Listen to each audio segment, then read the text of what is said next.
Coach Palko's been here a couple years now. Actually, when I enrolled here, he made his appearance.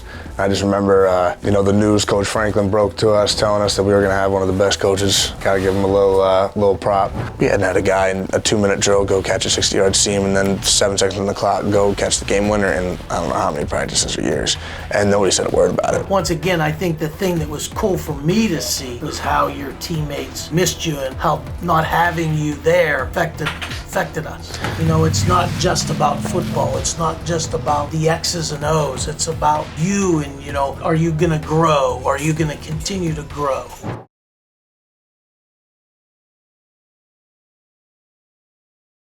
What's going on, guys? Thank you for tuning in to State Media.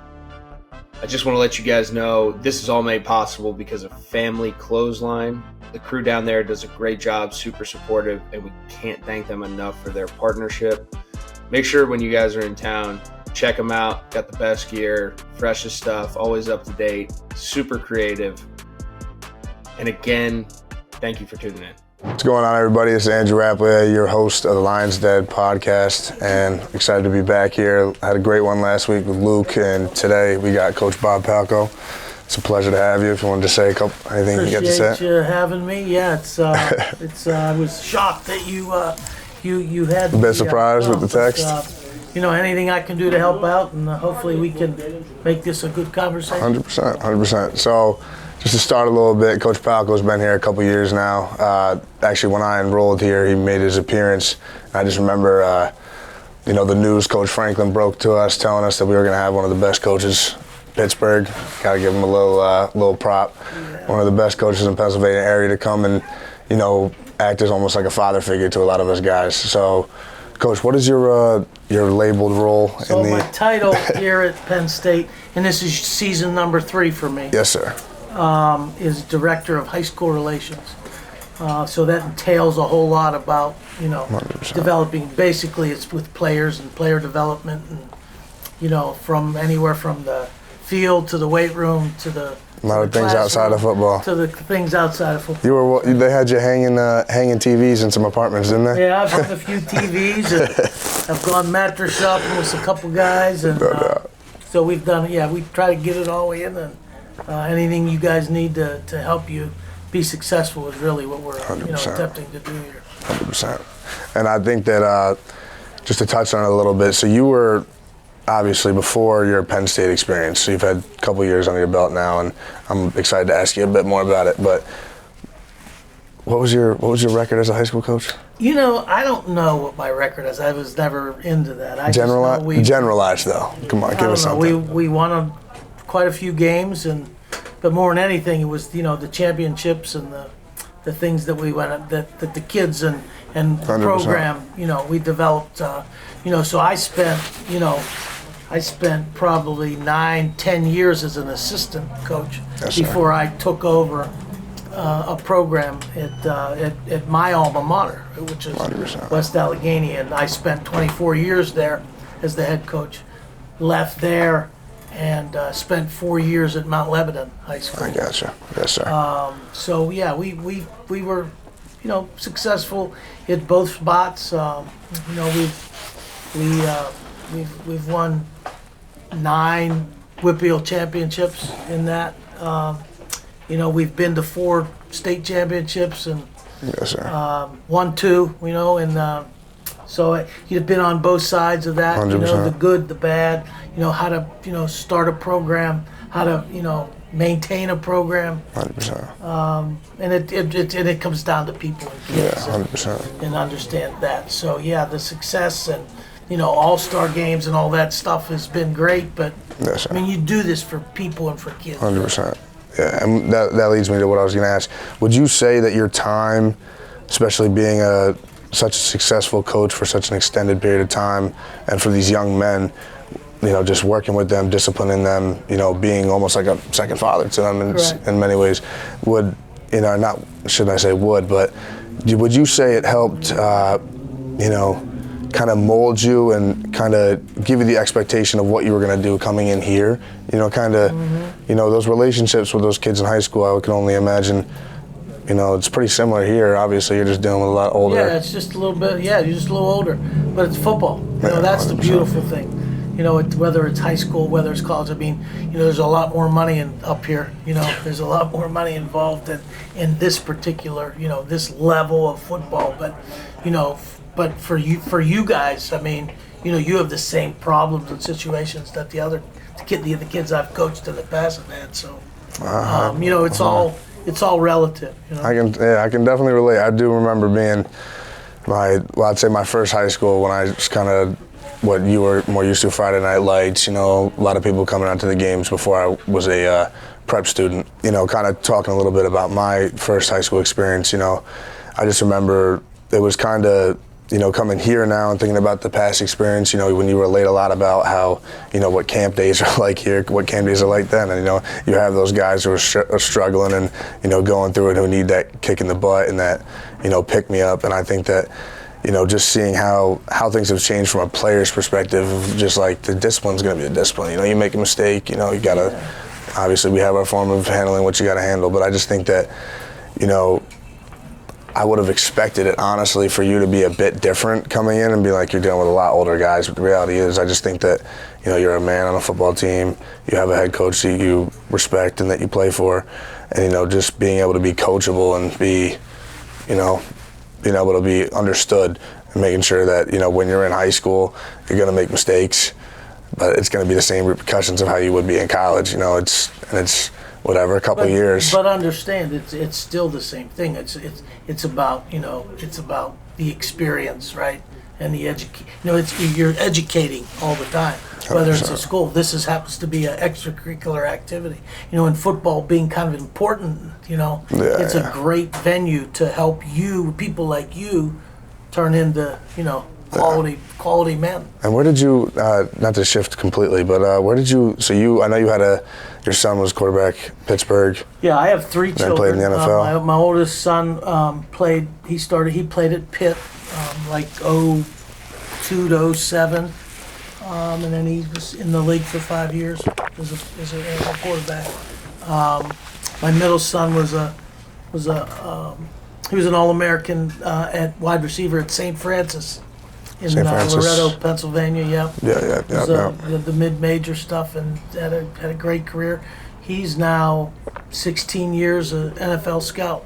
And then my daughter, who might have been the best athlete in the family, was a volleyball player. She played at Duquesne, you know, was a Division I volleyball player, and she's now in HR, and so it's been good. And would you say coaching, like obviously having kids of the success you kind of just stated, would you say that kind of like as a young father kind of pushed you into like what you wanted to do? Yeah, I know you were already coaching at the time. I really wanted to be a teacher and a coach ever since I knew. Yeah. It makes me wonder how you were with you're a tough guy on your. When I played? No, I'm talking about where you're a tough guy on your dang kids. On my kids, yeah, but I mean, you know, you've got to still have to have relationships. 100%. There still has to be there still has to be somebody in charge, right? 100%. And I was in charge, you know, but you know that's not, I think, the key to raising children and to building football teams is you've got to develop those relationships where there's trust, you know, and that's all. I mean, you know, like, you know, when I tell you I'm going to help you do something, I follow through with it. You know, then you start to build trust in people, and it's like anything else. You know, once you do, then the relationships are easy. 100%. Now, you were in your high school experience. Now, you went to one high school? Yeah, so I was. Every time I talk about it, it does sound like I've been a few places. So I was at Allegheny Lourdes High School in Poughkeepsie, New York. So basically, I'm born and raised in Millbrook, New York. I feel like you know that, but just to refresh. Born and raised in Millbrook, New York. There was about 2,000-3,000 people in my town where I was born, so very small, very, very small. And that was kind of the thing that we had 8-man football at the public district. So it was kind of an awakening in the sense of I'm probably going to have to do a little bit of traveling or, you know, moving to kind of give myself the best opportunity to do what I want to do, and that was play college football. But it kind of started, I went to Allegheny Lords, which is about 30 minutes from my home, and I commuted there every day. And it was definitely a good experience. It was a private school, so I am a Catholic. I believe you are as well. Yeah. So I was an altar boy. You're altar boy. Yeah, I was as well, actually, now that you remind me of that. So I was born into the faith. And so I went to private school for 3 years, went there, and I got the chance to play for a very successful head coach. His name was Brian Walsh, he comes up, he's actually buddies with Coach Knowles. Okay. I didn't believe that until I saw him stop on the way to a meeting, and he said, "Oh, Brian." I was like, that's the first guy I've seen Jim Knowles talk to in my time there. So I was like, they must get along, they must know each other. So I played there for 3 years, and then COVID happened my junior year, and that was kind of my wake-up call in the sense of, I'm not very good at football right now. I have a really good frame. I can grow into this and do something with myself if I want to focus, and that's exactly what I did. So I started handling my business. COVID came around, it happened, whatever, not a great time for everybody. And then my time at Lords is coming to a halt because I'm kind of at a place of, do I want to go to Harvard? Do I want to go to Long Island University? Do I want to go to Stony Brook? It just wasn't getting seen, man. It just wasn't, and you know how it is from a recruiting standpoint. You have some of your best players that are just not. It wasn't a matter of not being big enough. Just don't get seen. I mean, you had an area. My area was. We were from a spot. It's tough to get. You don't have they're just not on the recruiter stops. Yeah, like Western PA is it has been. I can imagine. A place, and so that was never and that's the other thing too, especially coming here and getting to know people like you. I never experienced that, what you guys experienced, how you had the commute and where the places I've been. It's the neighborhood, and you went to school with your neighborhood guys, and it wasn't private, it wasn't Catholic, it was And that's why schools. And that's why when you think of like from a relationship standpoint, it was like, it was on you to branch out, and from my experience, let's branch out and kind of hold those with certain people. And I got a couple real close buddies that go back to before I even went to my first high school, and I kind of just think it's a lot different when your atmosphere was Friday night lights. The whole town's coming out, people are closing, getting out of work early and stuff like that. And obviously, for a long time, I thought that was more of a Southern stereotype, but I think it's more so just where I was from. All over the country. But so being at Lords, it was a cool experience. Had a bit of the Friday night lights, but basically the school it bussed 10, 15 miles in every direction. So basically the best kids from each district kind of left and went there. Mm-hmm. So it was good. It was definitely good, very good football, very good, a very good education. But it still just wasn't. It was not what you had, you could say. Right. And then, circling back a little bit, I just wasn't where I wanted to be from a recruitment standpoint. So I transfer, redo my second year, and redo my third year, and that's where, me and Luke were kicking it off last week, talking a bit about just that prep school experience. But it was just a step I had to take. Like, if I want to be where I am now, if I had not transferred and reclassed, there's, I think, I don't want to say no way. I probably would have gone somewhere smaller and then performed, but what shook out the way it shook out. Yeah, your journey is interesting. And you don't. And all your teammates have their own journey. 100%. So think about all those, trials and tribulations and things you learned and things you wish you would have done and things you wish you could have done, and then it all just shakes out the same. Yeah, to get to the point where you're at now, and that's the beauty of high school athletics. I mean, and not everybody's going to be a Division I, play at Penn State, 100%. That kind of thing. There's limitations, more unfortunately. To it than that, you know what I mean? That's not why I coached was for all the Division I kids. It was most of the kids I sent to were Division III athletes. So.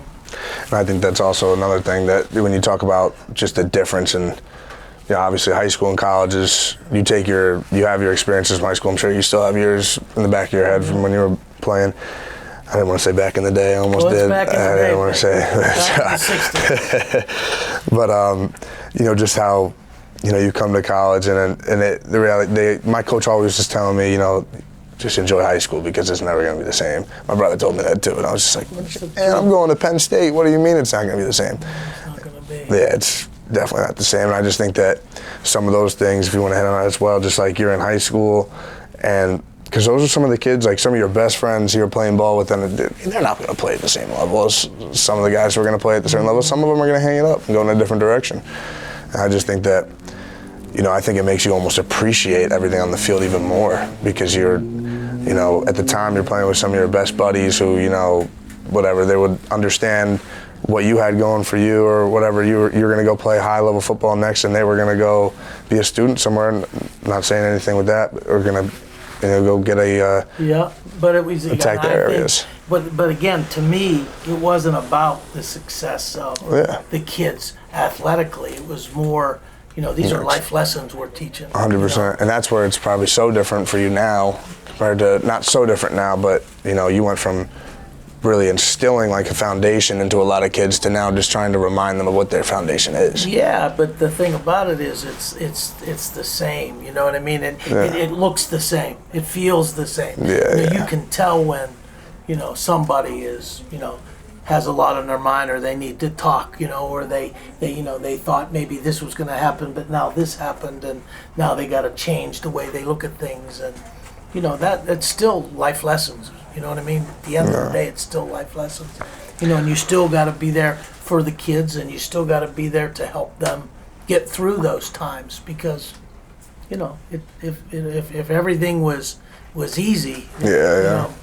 Would you say you had a lot of, some of those curves in your early coaching career, just kind of like, when you were first dealing with your first, disciplinary complication, or just? Yeah, it wasn't, Were you a guy who were you pretty hard on your players? I was, I cared about them. Yeah. So, you know what I mean? It depends. And, what some people think is what's hard, I think what's the right thing to do, and to me, I think how we were kind of different is we didn't treat everybody the same. We did, but yet, there's so many different personalities involved. You got to be able to handle those situations, and that means assembling a proper coaching staff that can now, reach out and touch as many of the kids as possible. And it's just not one person. It's not just the head coach's responsibility. I mean, it's our job to get people involved in that.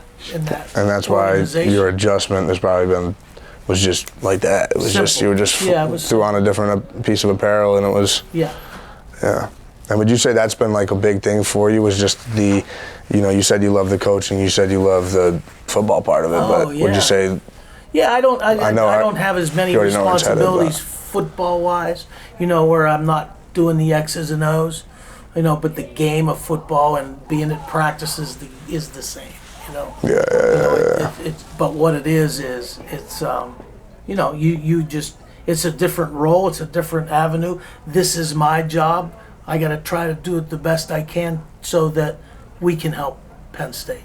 And then that's the thing when you get into these things. It's like, hey, as I told Coach Franklin, let's go win a championship. That's what I'm interested in. Not how much money I'm making, or not this and that. At this point in my career, let's just keep winning and winning championships, because there's nothing better. All right, Coach, we're talking a little bit more about, well, not a little bit more, but getting into, I just want to hear a little bit about your, my story? Your story, your career, how many places you been to? Well, how long you been there? I started playing football at 7. What'd you play? All right. I was a running back, and then eventually became a quarterback. And then I played quarterback all through high school and college. I got you. Both sides of the ball at all, at any point? Yeah, absolutely. We always, back then you did. You had to. Sides, right? So I was a defensive back and a quarterback, and then when I got older, I was a quarterback and a D-back. And also, punted and kicked and, caught punts and caught kickoffs. And got to be flexible when you're a young man, man. As much as I could. So I've been at this since I've been 7. I'm just turned 65, so I'm not a math major, but I haven't missed a football season since. In fact, how Coach always talks about at practice, like, he's been at this for so many years, he hasn't missed a practice. I've never missed a practice. And as a player and as a coach. So, even with the knee replacement. But it was great. It was a great experience growing up, and And what introduced you? Not to interrupt you, but what brought you to pick up a football? Was it your pops? My dad, my parents. Yeah, Just being wanting to compete. Just played youth football. Yeah. And then it became something that was we enjoyed and we liked, and it was you continue to do that through and then till you get to the junior high school, and back then there was junior high school football, so it was 7th, 8th, and 9th grade. Yeah. So as a a 7th grader, you're playing with 8th and 9th graders, and so worked through that, and then eventually you're getting pulled up if you know how to play. No, there was no pull-ups back then. I must have been pretty dang good when I was in middle school then. So I was the freshman core. I was playing. They didn't do that at your high school or anything like that. If you were good in 7th, you were good enough as a 9th grader. But your football was probably good. Yeah. You could play. I gotcha. But yeah. No, I didn't see that's where it was a little bit different for me. I remember when you were like 7th, 8th grade, if you were good, you were going to play for the 8-man football team. That's when I was just like, yeah, I got to get out of here before I destroy my tape. But so you started at, which school was it? And when I started my coaching career? Yeah. So I got done playing, I went to college in Montana. I went to Montana Tech. Used up my eligibility. I came back and I went to IUP and started. That was your first coach? That was where I started coaching. Was it Indiana University? Pennsylvania. I wouldn't leave the office until the head coach hired me. I said, you wouldn't even have to pay me. I just wanted to be on staff. I was going to be a student there. And that's kind of like the student, not like EQ, kind of? No, it was like, you were a student analyst. Being a GA. GA, okay. So to speak, because, I was... They have you sending in signals or anything like that? You were writing up scripts? So it was all that stuff, yeah. It was as the GAs did. Now we have, analysts and senior analysts and all the student interns. Yeah, all the interns. And you got one guy giving hand signals for a week, and the next thing you know, they got another dude. Yeah. Same name, different first letter. Same name. But it's been great. It's that's how we went about things. So that was IUP. I was there for 2 seasons, and then I went to a high school because I was going to go get my student. I had to go student teach. So I took a job at Jeanette High School, which is a small, real successful high school, eastern part of Pittsburgh, over near Greensburg. And had a wonderful 8 years there as an offensive coordinator, and and by that time I had started a family, and so we had moved up there, and my kids were always involved in the athletics. So it's been action packed since then. So 8 years at Jeanette, I come back to Pittsburgh because my wife had got a job down in Pittsburgh, so we had to move. So I ended up getting a teacher. Got her dragging you around? Oh yeah. I ended up trying to find how it shook out. My alma mater, which was West Allegheny. And that's where you did. That's where it started. That's where it first started. So. And you were. It was what, 14? I don't want to say. How many years? 24 is the head coach. 24 years. I was gonna say 14. And remind me, you took a little stint off before you went to. Is it Mount Lebanon? No, I was there. And then Joey was somebody was pressing me today about. I said Mount Lebanon. So he said a bunch of people say about Mount Lebanon. No, is that real? What? I said Mount Lebanon. I said to Joey and Finn. I was like, yeah. He said I looked and he said he coaches for Mount Lebanon. And Joey and Finn looked at me and they go, it's Mount Lebanon. Mount Lebanon. Yeah, Lebanon. Yeah, it's not Lebanon. It's Lebanon. Lebanon. In Pittsburgh, we speak a lot different, though, than you. I don't have it. You people, okay. I guess, yeah, I'm from New York one day, and then I'm from Boston the next. That's one day I'm from the Massachusetts, somebody's birthday and the damn thing, and it's Massachusetts, and they go, oh, rap. Next thing you know, it's a New York name, and I'm like, dude, you got to pick which one you want me to be from. I'm from New York. I claim a little bit of Massachusetts, but I hate the Celtics. I hate the Pats. I hate the Red Sox. I hate the Bruins. They're just an entitled fan base. New York Giants. I like the Knicks, kinda. I don't really support the NBA a whole lot. No. It's just not. That's the difference between I'm sure you agree with me too. NCAA football or NFL. Don't say NFL. Which one do you like watching more? It's football. I enjoy watching football. See, even as a fan, I'm picky about what. I don't even like the whole NCAA. We're getting off track here a little bit. Love high school football too. High school football, in order for me, it's college football, high school football, and then NFL. Like if I'm watching a game. See, NFL, there's too much going on, and I feel like you don't know who's gonna win before, but you know the trickery that comes with college football you don't see in freaking NFL. Throwback passes it's different. It's different. To Drew Shelton and things like that. But yeah, all right. So let's get back on track. So I went from from being an assistant coach to then a high school head coach. Yeah. And that was 24 years. We went at it, and there's a lot of people that we've touched, and kids we've 100%, molded, yeah. And those experiences to leave, to be able. It was kind of a weird how it ended, but it ended. And then and I took the job at Mount Lebanon, and then we were really and truly. You guys you didn't play each other, did you? I don't know. They're Mount Lebanon. School size, probably, right? Bigger school, yeah. So it's like I remember it was like AA for 6A instead of 5A, yeah. I got you. And what was that? What was the difference in the size of the schools? A couple thousand kids. Yeah, it depends. Now they'll go by like in PA, it's how many boys you have in the school and how many girls you have in the school. And normally, you're getting into that, 450 and more. And that was boys in the school. Yeah. While you're on that note, that was like one of the funnier things when I was at my first high school. We were all. Even though we were private, we were in the public district because there weren't any other really private schools in the area.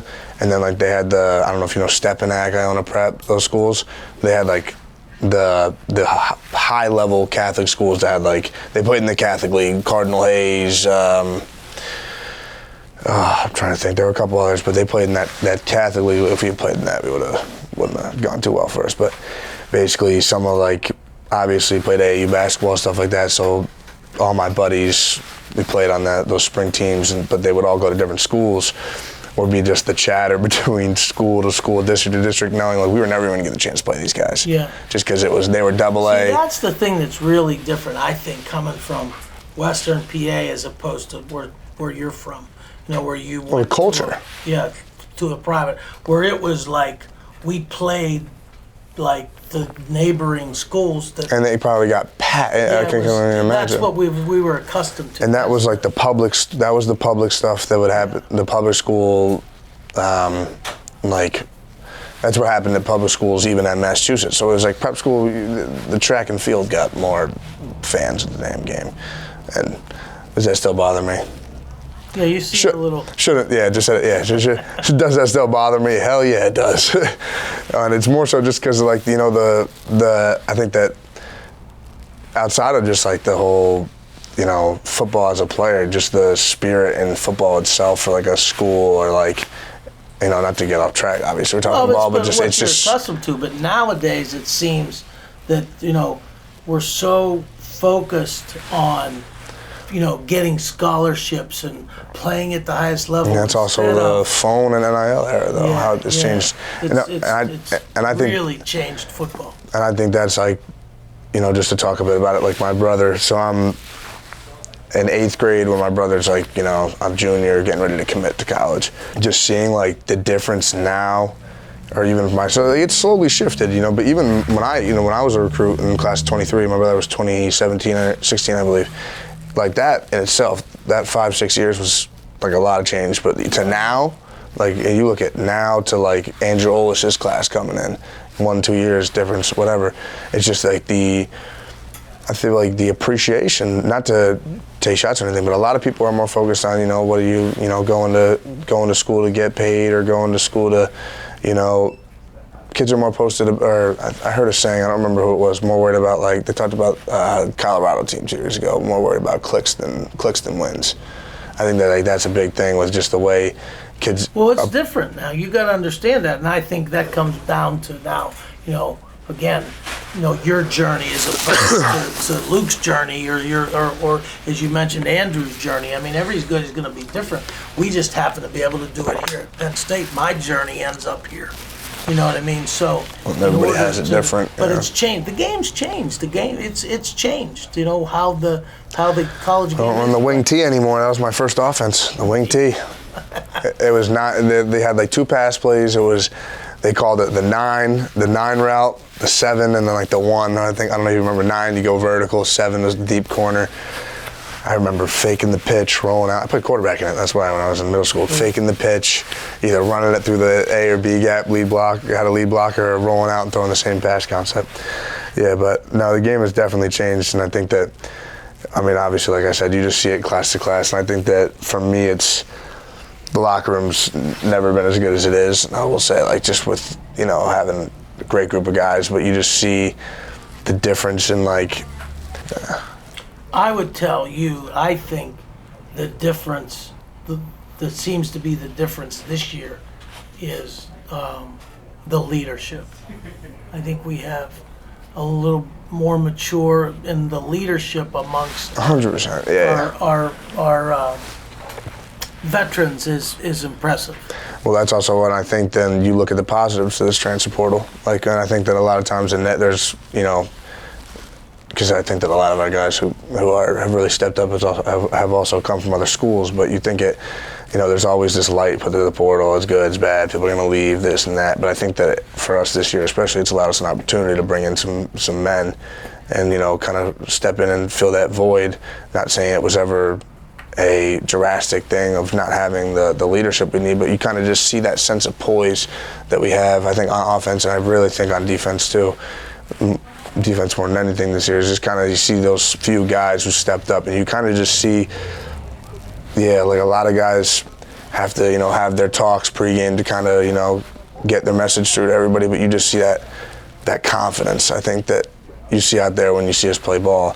And obviously not to talk about, anything coming forward and stuff, but I think that, before it was kind of we had to convince and talk, when we have practice, not to say it was a one-moment play call or, you're only going to get so many looks at it, but I think that you're just going out there and, we have these veterans who've come in from other places, played a lot of football, and you see the experience they have when it comes into these situations. And just in general, just when they can practice. Yeah, and you're absolutely right. And, the other thing, too, is kind of interesting to watch is it's the quiet confidence there is. It's not, it doesn't have to be with words or through the mouth. It's by actions. It's by, a look. It's that quiet confidence that they have and that they, exude. And it's pretty neat to see. And I think that's what's so different. That's now that you do mention that, it kind of just clicks in my head, is you just see we haven't made the plays we've made. Like, obviously, talking from a going through camp, practice, spring ball standpoint, we're just obviously still getting into the kickoff to the season and stuff, but just seeing, like, we hadn't had a guy in a 2-minute drill go catch a 60-yard seam and then 7 seconds on the clock go catch the game winner in I don't know how many practices or years, and nobody said a word about it. And even showed in team meeting. It's just like what we do, just what we're the expectation. Yeah. The expectation. Sure, the expectation level and where we're at, and I think again, once I said I think the maturity level of our football team is something that is pretty cool to see, which is the exact same thing that all those years of coaching high school and being a head coach. Those were the same things that you tried to bring out in people, is that leadership and that ability to be mature enough to handle adversity and handle 100%. Success and handle the things that you need to handle, and it's just on a different level, different stage. It still looks the same, it still smells the same. 100%, and that's why I think that when you talk about that too, it reminds me to think about like how you didn't have your surgery when you were in your playing career, whatever. But like I remember just for myself, when I, I temporarily wasn't playing football last year. It just has me think about. We look at now and you look at the composure and the confidence that we play with as an offense and a defense. And I think that, like for myself, and I think there's anybody who knows me, there's really no hiding it. Like I was a pretty loudmouth guy playing football when I was whatever. You were interesting, yeah. So that's one way to put it. So I like to talk a little smack, and obviously having a lot more young guys now than we did old. I think that a lot of the older guys can speak on that for sure. But it was just a confident kid coming in, But I thought that, I was always living by the thing of like, I think that there's not. It was a stupid thought, but I was always saying to myself, I think there's nothing more intimidating than when like you tell somebody what you're going to do to them and then you do it.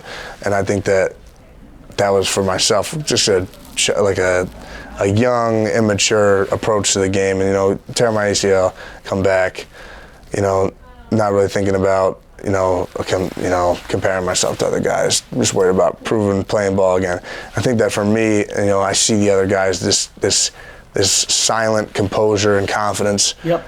And I don't want to say that I've tried to kind of embrace it or take it into my game. You learn, you look, you learn, you're a part of it. And that's what they call that? Growing up. And I just say, like, when I see Growing up that, as a football player for you is it's neat. It's neat to see from my standpoint. Again, in 2023, where you're at to now, 100%. and you've been through. Your journey's different than some of the other guys that you came in with. And that's why it's like talking to Hal. I remember he was like, during this time of like, you can get stronger. You can lift your upper body. You can get a better bench. He was like, what can you do? What you got to work on as a player. And I was just like, I just remember coming back and it just removed so much, whatever. Pressure makes diamonds. You're playing college football, you're going to feel pressure. It's the reality of it. You got to be able to play in it and be able to embrace it and, shift it to the right way. But I think the biggest thing for me is, you come back from an injury, I'm excited to play again. But it was just, just shut up and play ball. Go out, make plays, and just like. Well, you don't really. Sometimes you put so much more on until you can't do it. Yeah, and you put so much more, put so much more on your shoulders than you need to. And I think that's why, like, I remember, like, it goes back to Theo, Ty, and I think Luke does it really well too. And just like these guys would just make plays and just shut up. Like, and that's why, like, obviously, there'd be times where you get going, especially in the run game, you make a big block and stuff. But for me, it was just like, when you're coming back, I remember before I could even run again. Matter of fact, I had all the DBs and the safeties ready to say, "I want you first. I want you day one." Like saying this and that. I'm like, dude, I can't even run again. Like, dude, I'm setting myself up for a shit show. Yeah, but you knew what you were doing, and that's your personality. I mean, you got a big personality, so and I think your teammates expected you to talk a little smack and expected you to do that. But once again, I think the thing that was cool for me to see was how your teammates, missed you and how they, they saw, how not having you there, affected us. Yeah, man. So that's the beauty of. That's cool, yeah, and it's not to talk a whole lot about it, but the reality is just like, when you're out, man, when you don't get the opportunity, when you're not playing, it gives you a different perspective, and for me, it just allowed me to, change my approach to the game. Try to work on things that I knew I could be better at. But more than anything, it also let me to sit back and see kind of where we grew as a team. And you see that being, a lot more confident of a team. I just think that we play with more of a swagger, and I think that obviously got a lot of stuff to do this season and stuff, but obviously 1 week at a time. But I just think that, in years past, we have this confidence. We can check the box in every area. Now it just comes down to how you're going to play and execute. Well, yeah, I mean, and it's unfortunate sometimes, when you get into this, or you want to talk about the season, but you also got to remember it's one day at a time. 100%. We've got to, and that's the, and I know that's the message we're always sending. And I think that's the beauty of what we start every single meeting with on a Sunday. And every single Sunday, me and them see the same thing. Every Sunday, you walk in, sit down, say we had a game the day before, say we had won, get up 1-0, shake everybody's hand, give hugs around the room. We're a big family. Today we had yesterday was, we had bye week this weekend, obviously, so yesterday was just family, get up, celebrate, but then that's the first thing we do is, obviously acknowledge each other as peers, brothers, family, and then we go immediately to respect your opponent. Because there's normally a lot. That's respect the your other thing opponent. too. I mean, we happen to be employed by, I know, from the most elite leader I've ever been around. 100%. Yeah, no doubt. To watch him, go through the, and go his leadership style and how he does things. It's pretty cool to be a part of that. And watch him, lead this program in the direction that. Yeah, and one of the best things too is you see like just the not the calibers to how it works in the coaching staff is you just see like it goes to every single position, every single staff position, player, whatever, is like respect and like, you know, just treating someone how you want to be treated just goes so like just a long way in our facility. And you see how, like, for me, Coach Howell, that's my guy. You know, but then when Coach Howell's talking and Coach Colderney walks in and talks to him, spotlight. And Coach Kotelnicki's talking, Coach Franklin walks in, and it's just like everybody respecting each other. Yeah. I think just keeps keeps everything going. That's the beauty of this particular place we're in and the team we're involved in. You know, it's exciting to be a part of. And obviously, you've seen a lot of coaches come and go in their day, and that's why, like, even for me, it's like, obviously, you gotta. One thing, like, not that it matters, but like, you never know where someone's going to be in a couple of years. Number one, my pops would always say that to me, just from a recruiting standpoint. But like, I've seen a lot of guys come and go in the facility, and that's why it's just like. It's the nature of the game. It's the nature of the game. It's business, but that's also why I think that it's so like important that you are, you know, carrying yourself on and off the field in a certain way. Like for myself, obviously, you know, whatever, not being on the field for a long time, like, give me an opportunity to clean up my character and stuff. I'd like to say I got better at it for sure, but. Well, what it did is it helped you grow up. So, Coach, you know, just kind of talk a little bit about things and wrap things up. You know, obviously it's been great having you on and just kind of getting to talk about your story and, you know, coming here. But, you got anything that you want to leave us with, or just in the sense of, you're at, you know, Penn State. You've had a long coaching career. Not trying to say you're hanging it up anytime soon. I hope you're not. I hope you're not. They're not going to get rid of me. As long as, I mean, keep that golf cart on the sidewalk, getting us to class. Ain't no problem. Hey, I got to eliminate. I'm like the mafia. I have to eliminate some problems. 100%. Make things go away, and it's. But it's been a true, really neat experience for me. You know, to be at this point in my life, and yet, you know, still hopefully be able to, you know, impact, you know, you guys, your lives, you know, in all kind of different ways. It's not just the game of football. And I think that more than anything is so evident here for me at Penn State is, again, I like the way Coach Franklin, you know, runs his program and the way he leads is to me, it's so elite because it's so family oriented. You know, it's not just about football. It's not just about, you know, the X's and O's. It's about, you know, you and, you know, what you're about and are you going to grow? Are you going to continue to grow? You know, mentally and physically, you know, that whole thing to see, because your journey's going to be different than on any of the other tight ends that are around. 100%. Or, you know, and again, you look at that with, you know, the quarterback position or our running back position, but, you know, it's been really cool to be a part of that, and be at the ground level as we, you know, this year is supposed to be, you know, an exciting year. You know, 100%. You know, the pressure's on, and which is cool. It's a great thing to be a part of, but, you know, we've got to again come back to, I think, the